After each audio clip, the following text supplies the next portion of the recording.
So are we the ones really to blame for Europe's problems, like this guy says? Let's bring in Nigel Farage. He is leader of the UK Independence Party. It is a pleasure to talk to you, Nigel. We've been playing your clips for the past week or so, as have a lot of people. So what do you think of this claim that it's the fault of the United States, the problems that Europe has? Well, remember, this bloke's an idiot. I mean, a real, complete idiot. And I forgot to tell you, he's also a communist, because when he was a student, it's a twofer. He was actually a supporter. No, I'm not joking. He was a supporter of Chairman Mao, which is just about the most extreme form of communism that exists. So the guy is a deluded idiot. I do my best in the European Parliament to try and point this out to the world, but he, in this very short little statement, has now proved everything I've been saying about him for the last 8 or 9 years to be completely true. Look, we all know that under that Clinton period, with Greenspan in charge of the Fed, some big mistakes were made in terms of banking, and some of those illnesses did spread to other countries, including Europe. But the reason the euro is in the state it's in is they've put together a completely artificial currency with countries that never fitted together. They've added on top of that a regulatory cost burden through excess regulation on the environment and employment legislation that is driving parts of Europe towards being a third world country. So, America, you are not to blame.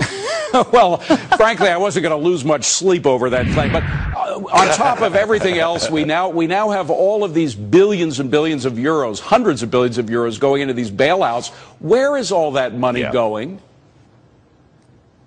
Well, what it's doing effectively is it kind of goes straight through the governments and straight back to the banks from the member states who've given the money in the first place. And it's very odd. I mean, in the case of Spain, the only buyers of Spanish bonds are Spanish banks, and so the European Commission and European Central Bank give money to Spanish banks to buy Spanish government debt. I mean, listen, the whole thing's a giant Ponzi scheme, isn't it? It's the same money that's circulating round and round and round, and at the end of the day, this whole thing is going bust. Well, it's a Ponzi scheme, but instead of private investors being the victims, it's taxpayers, because taxpayers are footing the bill for these bailouts, which, as you say, only bail out the bondholders, which are the banks. So once again, it's the middle-class taxpayer that's bailing out the millionaires, correct?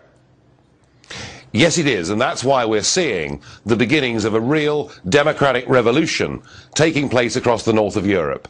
Just 18 months ago in Finland, a very conservative country in every way, a very new political party headed up by a friend of mine nearly won the general election. We're seeing in the Netherlands, with elections coming up in September, over 50% of the parties there in the polls actually want to get out of the European Union, not just the Eurozone. In this country, we've seen my party, UKIP, overtake the Lib Dems in the polls and now posing a real challenge intellectually and in terms of votes as well to the Conservative government. There is big change taking place in Europe, and that is because we have been led effectively by a group of ex-communists to a total disaster. Well, at the very least, this sort of European socialism. By the way, we have a part of your Independence Party creed where you say, quote, "We believe in the minimum necessary government which defends individual freedom, supports those in real need, takes as little of our money as possible, and doesn't interfere in our lives." Basically, it sounds pretty libertarian. Is that a short description of what you are?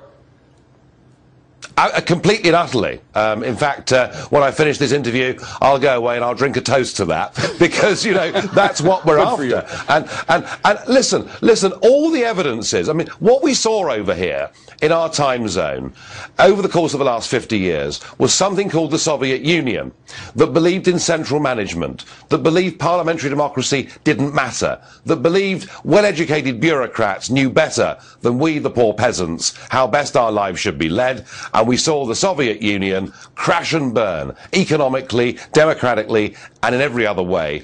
And frankly, and if this shocks people, I'm sorry, but what we're doing in Brussels with Barroso and the other joker, Van Rompuy, running all of this, is we're actually rebuilding a model of centralised, undemocratic government run by the bureaucrats, and we're headed for the same problems. And that is why I don't believe this can be somehow amended or changed or improved.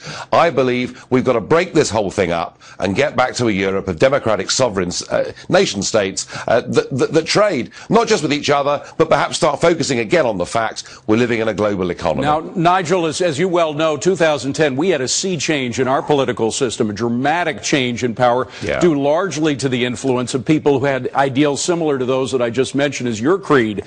When do you think you guys are actually going to take the electoral lead and win some of these elections? Listen, it doesn't happen overnight.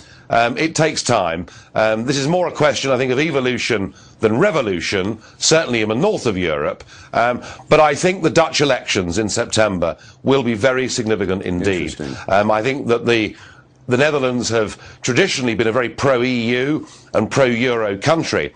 And now, hard-working Dutch people are saying, look, why should we sign a blank cheque in perpetuity to go on bailing out Greece, not just once, but twice, and now we're told today there could be a third bailout coming very soon. And people are saying, we're not against the Greeks, we don't wish these people any harm, but surely better to recognise that Greece should just leave the euro, devalue, and fight our way back to competitiveness. So I think September is going to be a very important moment. Watch those Dutch elections. Nigel Farage, please come back and see us again, Nigel. It's a pleasure talking to you. Appreciate you being here.